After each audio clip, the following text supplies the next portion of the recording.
Ayan guys, usapang medical tayo ngayon, no? So, kailangan natin to pag-usapan yung medical dyan sa Pilipinas at saka dito sa Czech Republic. Kasi marami rin nagtatanong sa akin ng tungkol sa medical. So, ito. Pag-usapan natin about sa medical. So, ang medical po dyan sa Pilipinas is overall. Overall meaning talagang kayo ay paibang bansa. Overall from head to toe.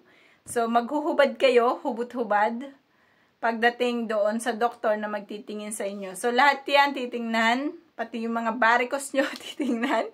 So, lahat yan titingnan. Pagdating sa physical, lahat titingnan. Dito, sa dibdib, titingnan. Patalikod, titingnan. So, alam nyo na yung sa anal natin. So, tinitingnan talaga yon. Sa lalaki, alam nyo na kung anong ginagawa sa inyo sa during medical, na major yung medical. So, yun. Inaano rin po yon. So, ginagalaw din yon.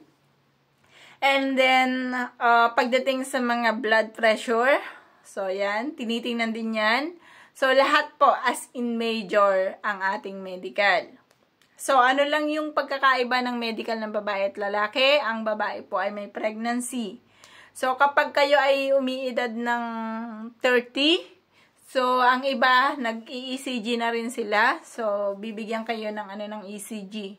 So, para po yun sa may edad 30. I think 35 nga dapat. Pero, nung kami kasi is, wala pa naman akong 35 nun. Pero, nag-ECG na ako. So, yun. Kasama po yun.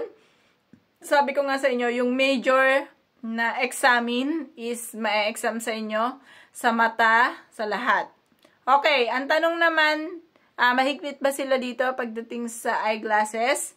So, meron po nakakapasok dito na hindi naman ganun kalinaw yung mata. May mga eyeglasses. Hindi sila ganun kahigpit pagdating sa mga ganun. Kasi marami naman din dito na naka-eyeglasses din.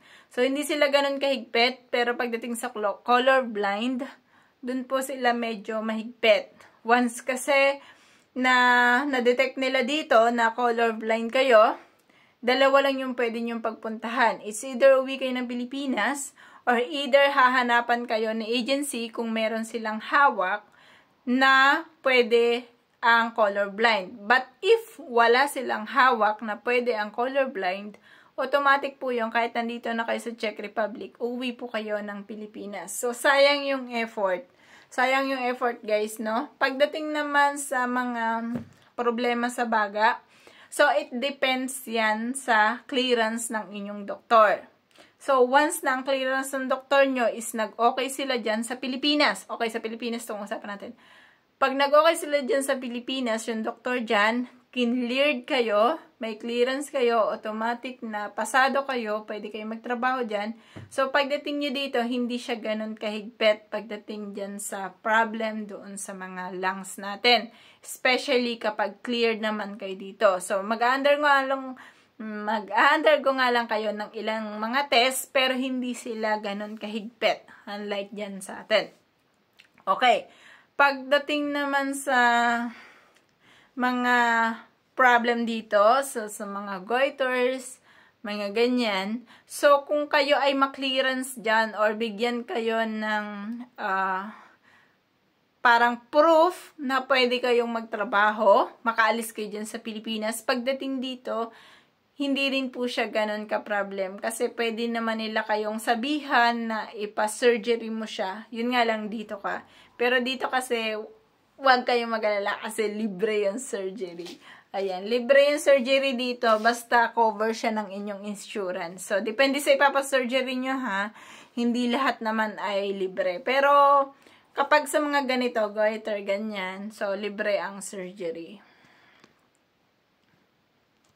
So, yung nagtanong din sa akin about naman dun sa blood pressure, kung mahigpit daw dito. So, dyan po sa Pilipinas, ang isipin nyo, once na nakalis kayo dyan sa Pilipinas, pagdating nyo dito, bibigyan lang kayo ng gamot. So, pagdating nyo dito, bibigyan kayo ng parang pang-maintenance nyo ng gamot. So, meron pong nakakapasok talaga. Kasi minsan hindi mo talaga maiwasan na na high blood ka, sobrang init, gano'n. Yan, hindi mo po talaga siya maiwasan. So, pagdating mo naman dito, hindi siya ganun kahigpit. Yun lang talaga yung masasabi ko kasi ang na-encounter ko lang na mahigpit sila is pagdating sa colorblind. Kasi, ang nangyayari, pag colorblind ka talaga, ano talaga siya, wala talaga silang choice kundi kung hindi ka pauwiin, hahanapan ka ng agency, ng company na pwede ang colorblind. Pero suntok po yun sa banga. Kasi, what if wala silang mahanap or what if wala silang hawak, automatic po talaga yun na uwi kayo. Pero hindi nyo naman shoulder yung pamasahe. Kaya lang sayang yung effort nyo. Nag-effort kayo ng ganun katagal tapos uuwi lang kayo. 'Di ba? So, yan. About sa medical natin. So far, kung sakali na mabuntis naman dito, kung ikaw ay babae, tapos nabuntis ka naman dito, it's up to your employer kung mag-i-stay ka or hindi. Ngayon, pag itong sa employer mo, pwede kang mag-stay. At hanggang sa mga anak ka, tapos papasok ka ulit sa kanila, good for you. Kasi maganda yung offer na ganon. Pero, meron din naman mga company na sasabihin na uuwi ka na lang ng Pilipinas. Pero, ano yun, napakadalang ng ganon.